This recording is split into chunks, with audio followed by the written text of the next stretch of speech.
Hey everyone, this is Clinton Manning, and you're watching Tales by Firelight.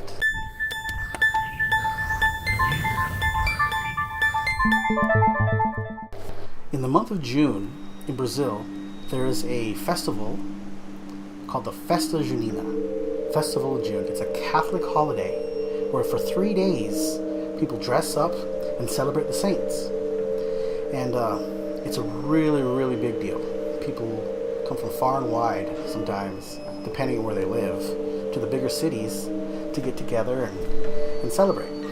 Now, another thing, before I begin this story, the legend of the salt. So, what my grandpa told me was that werewolves hate salt. So if you were able to defend yourself with salt, throw salt on the werewolf's back, it will immediately run off. And some even say that the werewolf will come back to you the next day in its human form and reveal itself. There was a campaign of covered wagons and carriages that were going towards Minas Gerais, which is a bigger city. People from all the outskirts, all the small towns, were coming together in June to celebrate Festa Junina, the Day of the Saints. And this certain campaign, made up of maybe 10 covered wagons, was on its way for about 2 days now. And they got to this point because there's this trail that they have to take, this dirt road that has a lot of vegetation on the sides. And so they didn't like to sleep on that road because of superstitions. So what they did was they came to this area where there was a clearing to the right. The leader of the caravan told everyone to move their carriages off the road for the night. So they did just that. Everyone was making dinner and getting ready to go to bed. Now, one of the elders, he was out walking around in the forest, and he heard, and it was dark already, he heard the sound of running animals back on the main road. So he positioned himself, looking through the bushes, and he saw what looked like a pack of really large wolves, and they were running together. When he saw that, he immediately turned back, snuck back to the caravan, and he told all the other leaders to tell everyone to be very quiet. So my great-great-great-grandma was in one of these caravans, and she was just a little girl, and she was in the back, and she was told with her siblings to be completely quiet. So my great-great-great-grandma was very quietly waiting in the back of the caravan, just listening. And they could all hear the pitter-patter of dogs running, right? And these dogs, as they passed by, one of the lookouts, this same elder, he saw that they all had red glowing eyes. So they were werewolves. So lucky for them, they weren't on the main road, and this pack of werewolves passed right by them, and they were undetected. And what she told me was that another family that was on their way to Festa Junina, or the celebration, they turned on the way. So they were a family or a pack of werewolves.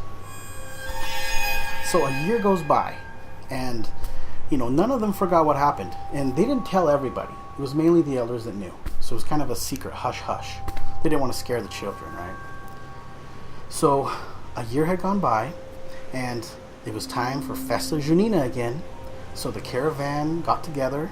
This time it was an even larger group. There was like 15 covered wagons, and they started making their trek. Now, there was a family, a poorer family, that was in the very back. And they had their little caravan with their 2 horses, and there was the father. In Portuguese, it's papai for papa. So papa was in charge. And they were having all kinds of issues. They had a problem with one of the back wheels, then one of the horses were having a problem, and they ended up getting left behind. The rest of the caravan got so far from them that it was out of sight. Now, he remembered what happened the previous year, and they were getting to that point where they couldn't get off the trail or the dirt road because the foliage was so thick, and there was no way to get the covered wagons off.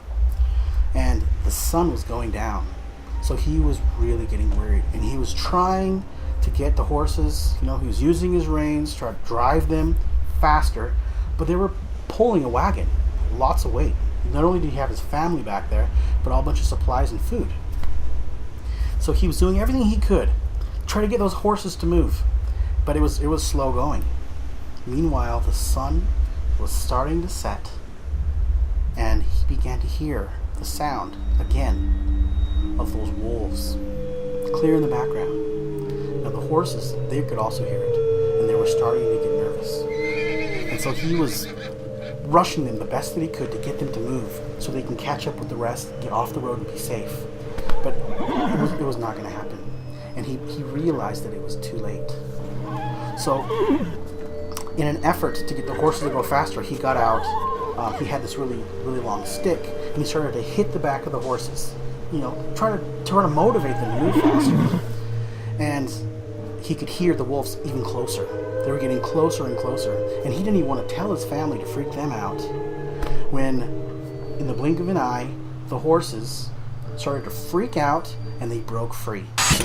And just as when they broke free, the carriage stopped, or the covered wagon stopped, and the horses ran off. There was all the different harnesses still attached to them. And to the left, he saw, in a blur, a whole bunch of werewolves running past the carriage, chasing down the horses.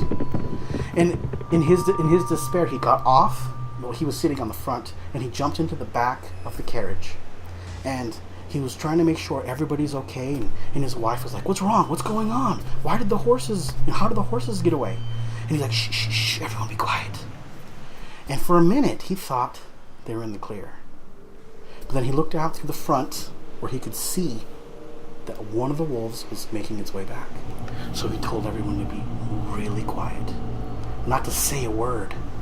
He was holding his little girls in his arms, and the wolf was getting closer and closer, and it was sniffing, and it had a really loud breathing noise. I'm not going to try and do it. And in his panic, he thought, what am I going to do? I'm going to have to run to sacrifice myself so that my family can live. So the big, massive wolf started making its way to the back of the covered wagon. So he started making his way to the back of the covered wagon, crawling over all of his supplies and his children, when he felt a bag of salt. So he grabbed the bag of salt, and that brief memory that werewolves hate salt, so he took it with him to the back of the covered wagon. And when he looked, the wolf was looking right at him, and the eyes were glowing bright red, and it was a massive wolf. And it was dirty and mangy, and it started to make a growl, and it went to pounce. And so he threw the bag of salt. He opened it and just flung the salt all over the werewolf. And it was a good amount, like maybe 2 pounds of salt. And that animal did not like the salt touching its body. It was like a bucking bronco. It was like a wet dog after taking a bath. And it was just shaking as hard as it could to get that salt off of it. And after it shook vigorously for a while, it ran off into the forest. And that night, he saved his family from werewolves with a bag of salt. Hey everyone, I just wanted to thank you all for watching Tales by Firelight. I love receiving all your comments and praise. It's really awesome, really motivating. So if you don't want to miss the next video, please follow me here on Facebook. Follow See First.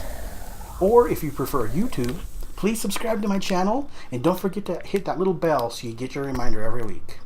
Alright, goodbye for now.